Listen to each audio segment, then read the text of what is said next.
నమస్కారం. జయ శ్రీమన్నారాయణ. కుటుంబంలో మన మాట చెల్లుబాటు కావాలంటే ఏం చేయాలి?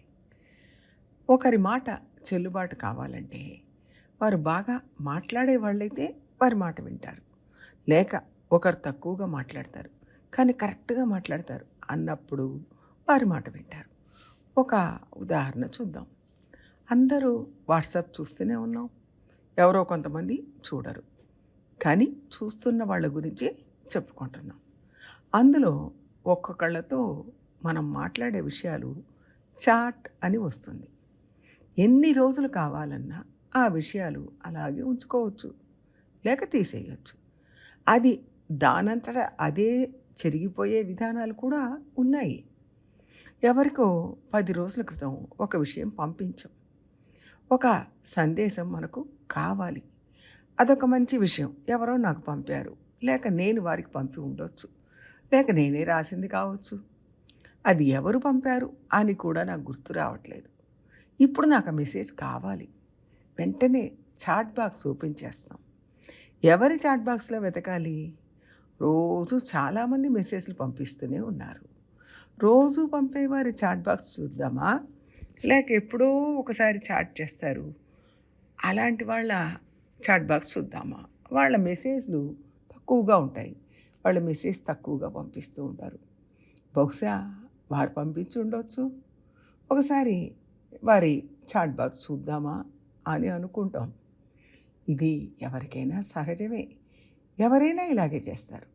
సముద్రంలో కలిపిన ఇంగువలాగా రోజు చాలా మెసేజ్లు పంపేవారి చాట్ బాక్స్లు కొన్ని కనపడకుండానే పోతాయి.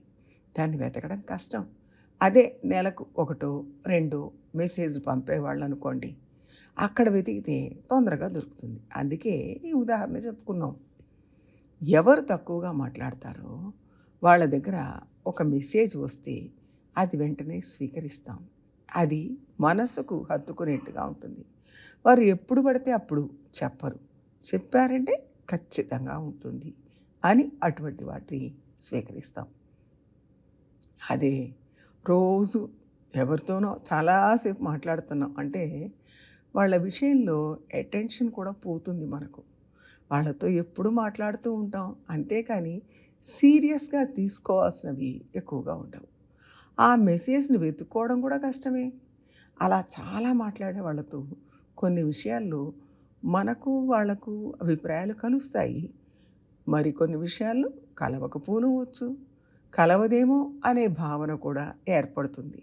సరేలే చాలా చెప్తుంటారు అనుకుంటాం తప్ప దాన్ని మనసు దాకా తీసుకోం. ఆ విషయాలను మనసు దాకా స్వీకరించాం.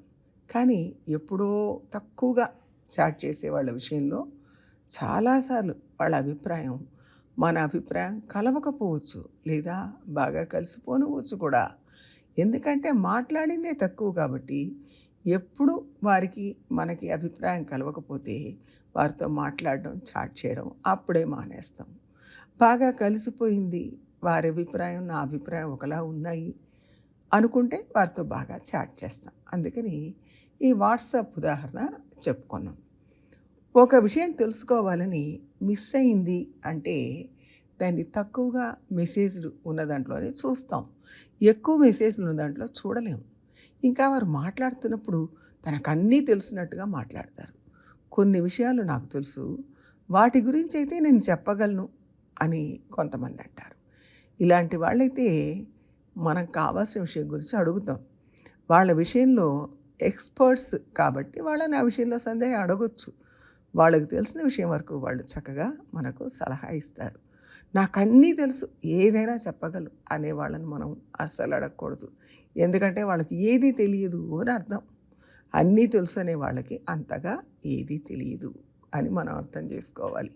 అందుకని వాళ్ళతో పెద్దగా సందేహాల నివృత్తి కోసం అడగకూడదు, ప్రయత్నం చేయకూడదు. ఎదుటివాడి అభిప్రాయాన్ని గౌరవించే వాళ్ళై ఉండాలి. తానే మాట్లాడినా తప్పు దొర్లితే దాన్ని అంగీకరించరు అంటే అలాంటి వాళ్ళతో కూడా మనం ఎక్కువగా చాట్ చేయలేము. మనం ఒకటి చెప్పాం, అది కరెక్ట్ అంటే వారు కూడా స్వీకరిస్తారు అన్నప్పుడే వారితో చాట్ చేయగలుగుతాం. ఇలా కొన్ని గుణాలు ఉండేట్టయితే వాళ్ళు మాట్లాడేది మనకు అంగీకారం అవుతుంది.